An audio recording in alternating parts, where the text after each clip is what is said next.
Welcome back to Burned Bridges Club, where the people who threw you away don't get a warm seat at the table when they come crawling back, and the quiet ones end up owning the room. If that's the kind of story you're here for, stay with me. This one begins at 9 degrees below comfort, on a bench that wasn't built for sleeping, with a woman who owned exactly one bag of things and nothing else in the world. The train depot in Burlington had already gone dark for the night when Nora sat down on the iron bench outside it.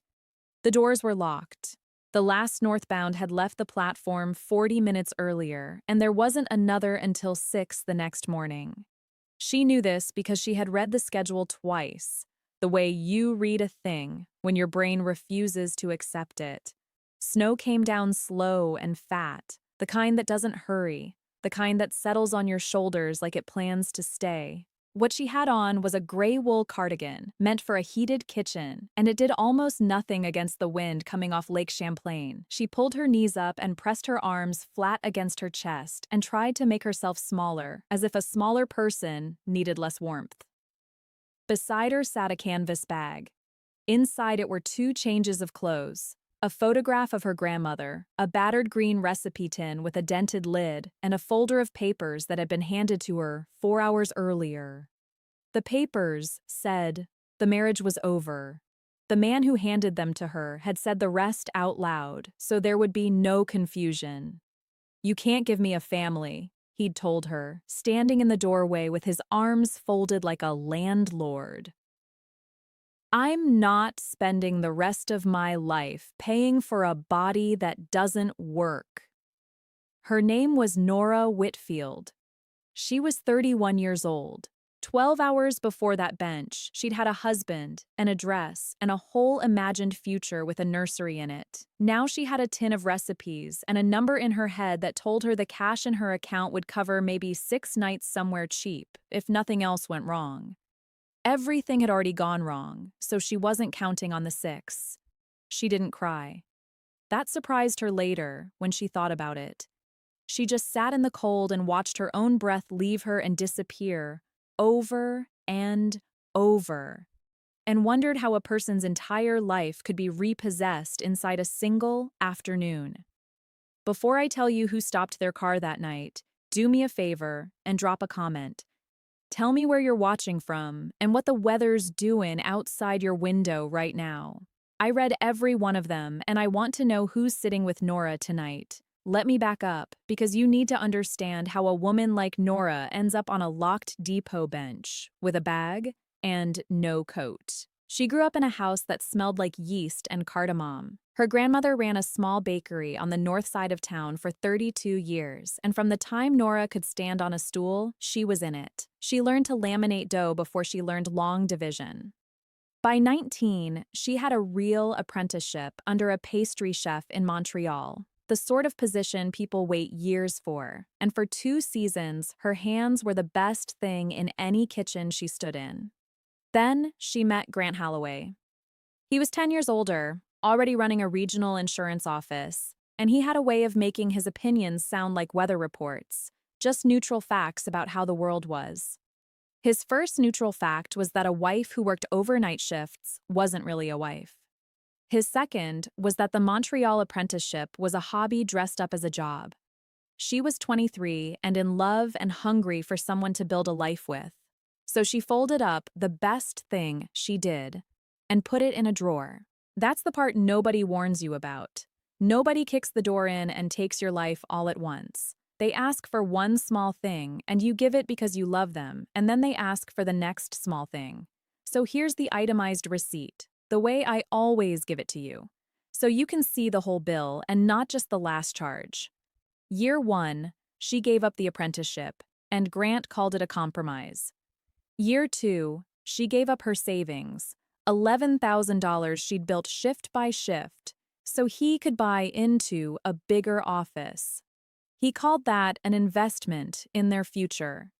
Year 3, when the doctor told them what the tests said, that her body was not going to do this on its own, Grant stopped calling her anything warm at all. He didn't rage. That's what people expect, and it's not what happened. He got quiet and administrative about it. He started reading the numbers on treatment cycles out loud at dinner like he was reviewing a claim. 2 rounds of IVF. Both failed. $16,000. Gone. And after the second failure, she watched something in his face close like a shop pulling down its shutter, and she knew, even if she wouldn't say it, that he had already started shopping for a version of her that came with a working warranty. She found out he'd found one when she found the ultrasound photo in his jacket. It wasn't hers. The name printed at the top belonged to a woman from his office, and the date on it was 11 weeks along. There was a moment there, standing in the hallway with that little gray photo in her hand, where the whole marriage rearranged itself in front of her. Every neutral fact he'd ever handed her turned out to have been a plan. She wasn't a wife he'd fallen out of love with. She was a lease he'd let expire because he'd found a property he liked better. She didn't scream. She set the photo on the counter, exactly square with the edge, and she went to pack a bag. He handed her the papers before she'd finished. He'd had them ready for a week. That's the detail that stayed with her, that he'd had them ready and had still let her cook his dinner every night that week. Now, if you want to know who pulled up to that depot and why 3 years later this same man would be standing on the other side of a very public counter begging for a word with her, make sure you're subscribed, because what happens after the snow is the entire reason I'm telling you this. The car was a mud-splattered wagon, and it slowed on the frozen road in front of the depot, and then it stopped. Nora kept her eyes down. She'd learned that people who stop mostly want to feel good about themselves for a second before driving off, and she didn't have anything left to give a stranger's conscience. A door opened, then a smaller door, then boots on snow, and a voice that was careful rather than pitying. "You've been out here since we drove down 40 minutes ago." It wasn't a question. "The depot is closed till morning. I checked when we parked."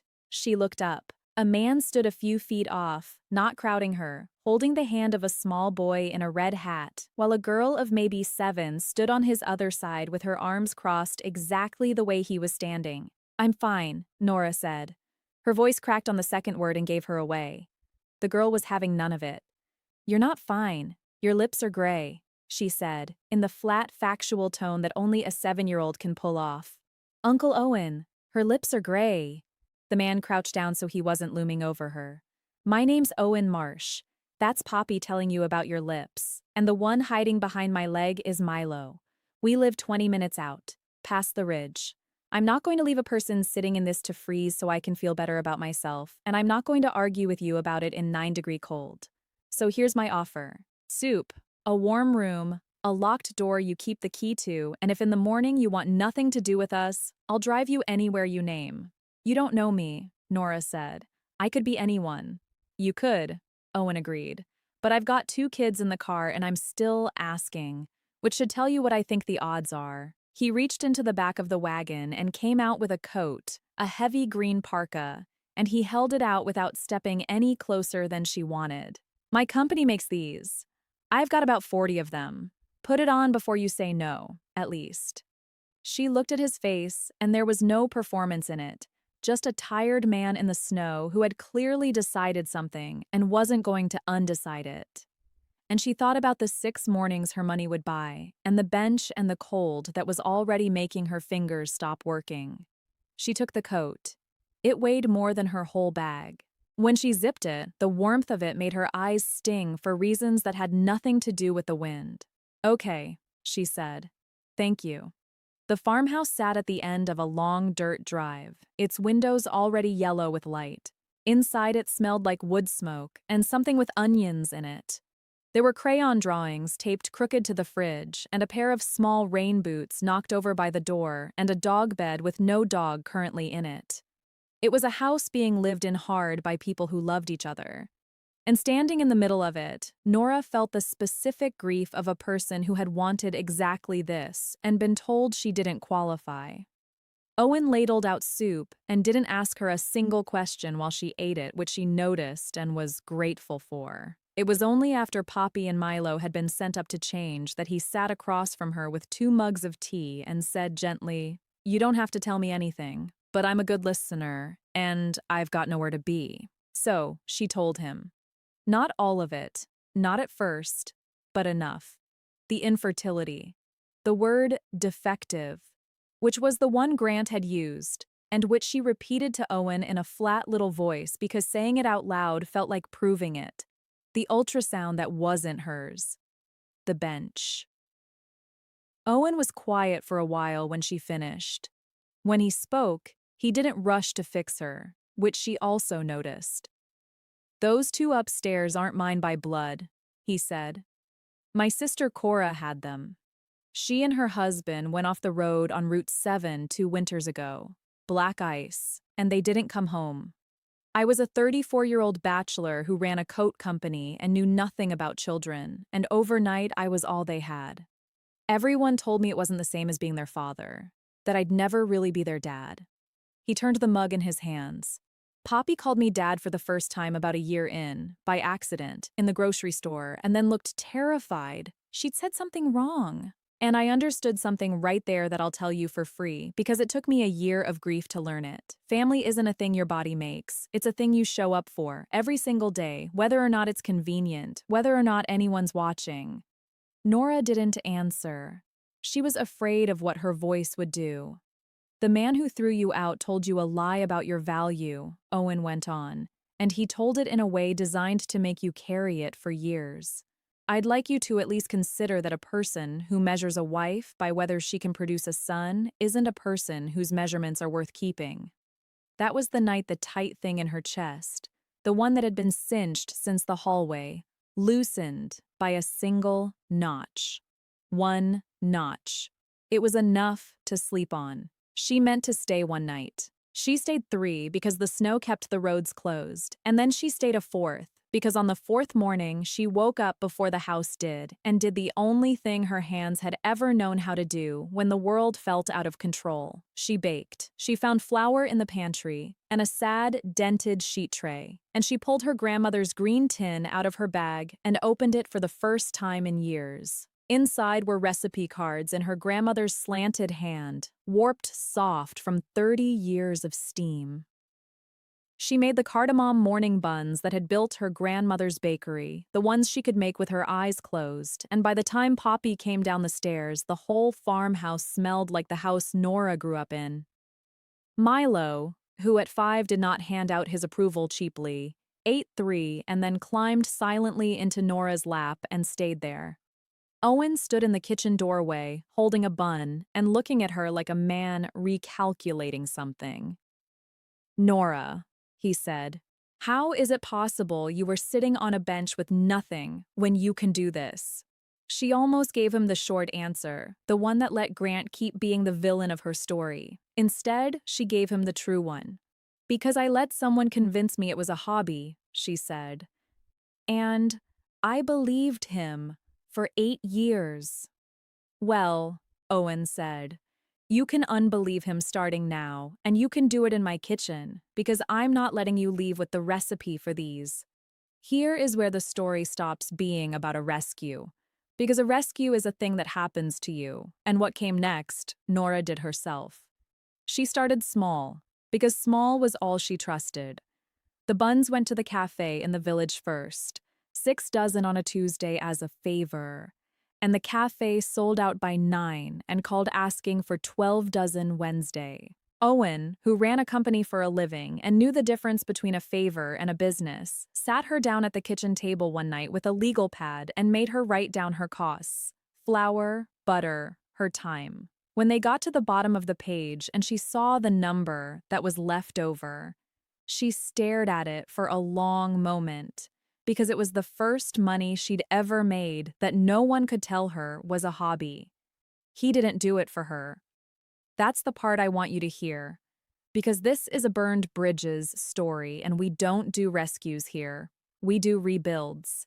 He lent her the use of the old feed store on the edge of his property, a stone building with good bones and a wood stove, and he charged her rent for it, a real number, because he understood that a gift with no price tag would have kept her small in a nicer way than Grant ever had. She named it Wren and Rye, after her grandmother, whose name was Wren, and whose recipe tin was now propped open on a shelf above the ovens where she could see it while she worked. She signed the lease with her own name, Nora Whitfield, not Halloway. She'd taken her name back the week the divorce finalized, and writing it on that lease felt better than any word Grant had ever handed her. And somewhere in all of it, in the 14-hour days and the flower in her hair and the 2 children who had started saving her, the corner pieces, she and Owen stopped pretending they were only landlord and tenant. It happened plainly, the way real things do. Milo had an asthma attack one night in February, the bad kind. And it was Nora who was still awake. Nora, who'd sat up so many nights that she knew where the inhaler was, and knew to keep him upright, and knew to keep her own voice low, and even while his little chest heaved. She counted his breaths out loud and steady until the medicine caught, and when it did, and he finally sagged asleep against her, she looked up and Owen was standing in the doorway watching her hold his son, and neither of them said anything, because there wasn't anything to say that the moment hadn't already said. He told her a week later, in the feed store, at 5 in the morning, both of them dusted with flour. He didn't kneel or make a speech. He said, "I need you to know that I'm not grateful to you. Grateful is what you feel toward a helper. What I feel toward you is something else, and I've been feeling it for weeks, and I didn't want to say it while you still needed the roof, because I didn't want you to think the roof came with a price. You don't owe me anything, but I love you, and I wanted you to know it before you heard it from Poppy, who has been threatening to tell you for a month." Nora laughed, and then she cried a little, the only real crack she'd allowed herself since the depot, and she said the thing she'd been not saying for just as long. "The man who threw me out told me I had nothing to offer anyone," she said. "You've spent 4 months acting like I'm the most useful person you've ever met. I don't know which one of you is right, but I know which house I want to be in. If you've ever been told you were worthless by someone who was supposed to love you, and then had a stranger treat you like you hung the moon, I want to hear about it in the comments, because that whiplash is a specific kind of healing, and I don't think we talk about it enough. Now, 3 years passed, and I promised you Grant. So, let me give you Grant."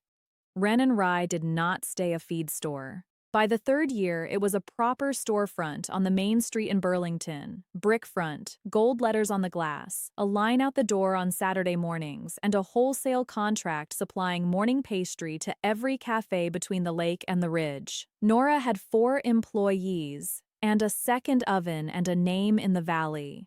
The local paper ran a piece on her under a headline about a bakery built from 1 recipe tin, and it ran with a photo of her grandmother's green box on the shelf above the ovens.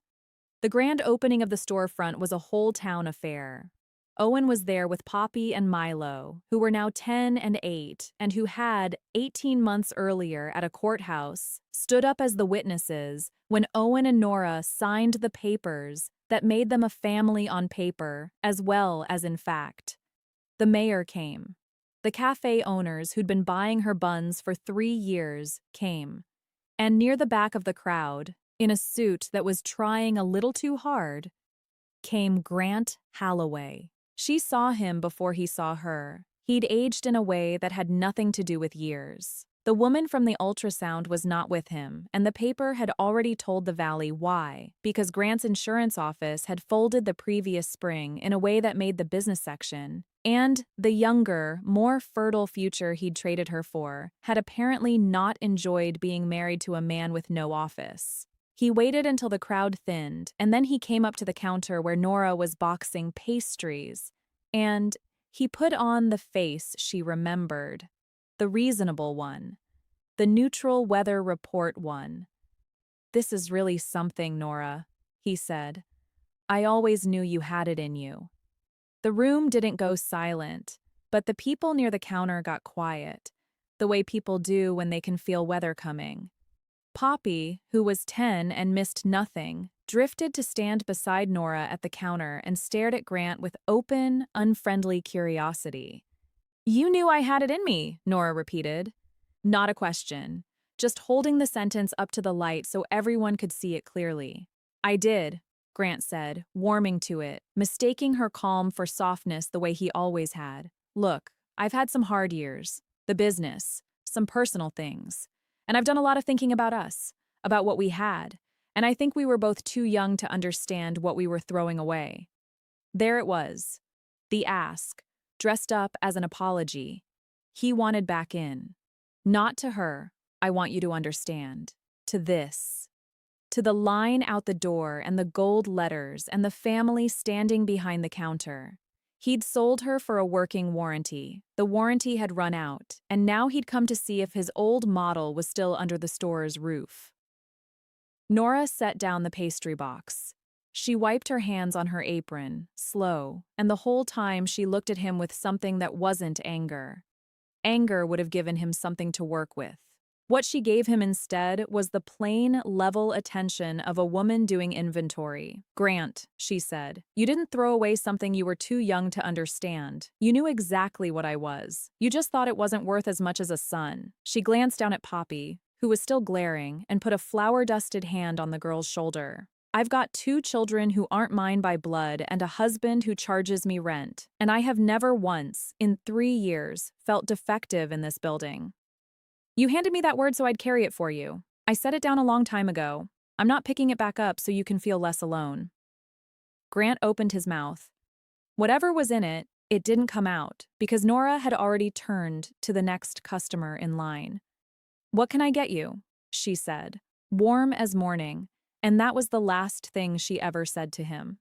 He stood there for a second in a shop that had no seat for him, and then he left, and the door's little bell rang behind him, and nobody watched him go, which was the cruelest and kindest thing the room could have done. That's the part the man who threw her out never understood. He thought the worst thing you could do to a person was tell them they were nothing. He never once considered that they might go and quietly become someone, and then simply not have a chair for you when you came back looking for one. Owen found her in the little office an hour after closing, sitting with a cup of tea and her grandmother's tin open on the desk in front of her. "You okay?" he asked. "I keep waiting to feel triumphant," she said. "And I don't. I just feel like I finished something, like I put down a weight I'd been carrying so long I forgot it was optional." He kissed the top of her head. "That's better than triumphant," he said. "Triumphant wears off." A year after that, they added a nursery to the farmhouse after all, not because a body finally cooperated, but because a caseworker called about a 2-day-old boy who needed a family that showed up whether or not it was convenient. His name is Ren now, after the same grandmother. And Poppy holds him like he might break, and Milo reads to him in a voice that's still too loud, and on Sunday mornings the whole loud house smells like cardamom, because that never changes. Nora keeps the green recipe tin on the shelf above the ovens, where she can see it while she works. Sometimes a young woman comes in looking hollowed out in a way Nora recognizes from a bench a long time ago, and Nora gives her a bun and a corner table and doesn't ask questions, because somebody once decided not to drive past her, and she has decided to pay it forward, one warm thing at a time. Here's the thing I want you to take with you, because it's the whole reason I told you this one. The people who discard you almost always tell you it's because something is wrong with you. It's a magic trick. They break something and then hand you the bill, but your worth was never up for their vote. It never is. And the quiet ones, the ones sitting on the cold bench with a bag and a recipe tin and nothing else, are so often just a warm room and a single honest person away from becoming the last thing their family ever expected. Something no one can throw away again. So let me ask you, and I mean it, have you ever been handed the bill for something that wasn't your fault? Have you ever put that weight down? Tell me in the comments, because I read them, and because someone scrolling tonight needs to know they're not the only one who ever sat on that bench. And if stories about the quiet ones winning are the kind you want more of, subscribe and stay with us here at Burned Bridges Club. The bridges stay burned. The people who did the burning don't get to warm their hands. And the ones they underestimated get the whole rest of the story. I'll see you in the next one.